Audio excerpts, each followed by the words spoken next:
And Donald Trump calls the nomination process in Colorado rigged after Ted Cruz sweeps all 34 of the state's GOP delegates this weekend without one regular voter casting a ballot for a candidate. One America's David Espindle tells us more about the brewing controversy.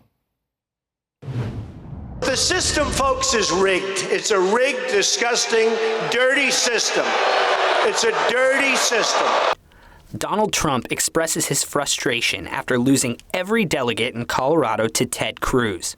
Trump called the system crooked and says voters are denied a voice in the process, not just in Colorado and not just in the Republican Party. That's not the way democracy is supposed to work.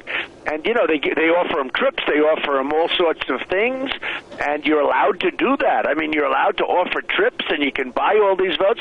What kind of a system is this? Now, I'm an outsider, and I came into the system, and I'm winning the votes by millions of votes.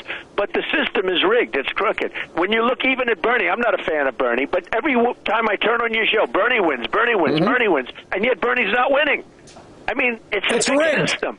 It's a rigged system. It looks like. When it comes to Colorado, Trump voiced his disapproval on Twitter, saying that the public doesn't have that voice, and he isn't the only one who feels that way. Colorado changed its voting process in preparation for the 2016 elections. According to the Denver Post, the Colorado GOP Executive Committee voted to cancel traditional caucus voting after the national GOP made a rule requiring delegates to support the candidate who wins their caucus. Colorado instead moved to a system that's admittedly confusing, where general voters cast ballots only for delegate representatives at the local level back in March. Those delegates then vote within the group of themselves for a smaller number of more select delegates as they push forward in the process until April. The state's former GOP chairman, Ryan Call, said the new process takes Colorado off the map, reportedly saying it cuts out any semblance of democracy. On a radio show with Laura Ingraham, Call tried his best to explain the new, convoluted process of becoming a delegate to cast a vote for your candidate, and it took him more than 30 seconds. You would have had to show up at your local neighborhood caucuses back in March the 1st, and sit through 2 or 3 hour meetings, get elected from among your neighbors at the local neighborhood precinct caucus to go attend a county assembly. And then from the county assembly, you had to convince, the few hundred or 1,000 delegates to the county assembly to move you on to the process to attend the congressional district or state convention process. And then you had to show up at the state convention. And as has been widely reported, you had 10 seconds to make your pitch to the 3,900 delegates at the state assembly of why they should elect you to go to Cleveland. That's right. You have to choose to run to be a local delegate and win at several different community levels before you could be one of the lucky few to cast a ballot for an actual presidential candidate. Colorado's previous caucus system supported anti-establishment candidates like Rick Santorum back in 2012, so a change in the program may have hurt a political outsider like Donald Trump.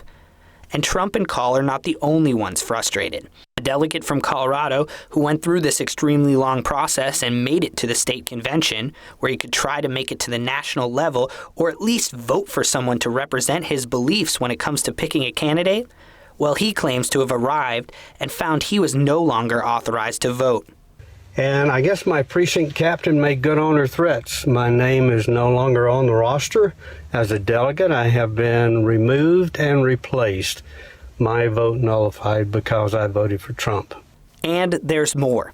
Here's a picture of the ballot used at that convention, where you can see voter number 378, a reported Cruz delegate, is shown twice, and voter number 379, a reported Trump delegate, is mysteriously omitted. Lindsay returned home before denouncing the Republican Party and videotaping himself lighting his registration on fire, something Trump's campaign later retweeted on Twitter. What do you think is going to happen when millions more like me do the exact same thing? Goodbye, GOP. I will not be forced to vote for somebody that I don't want to.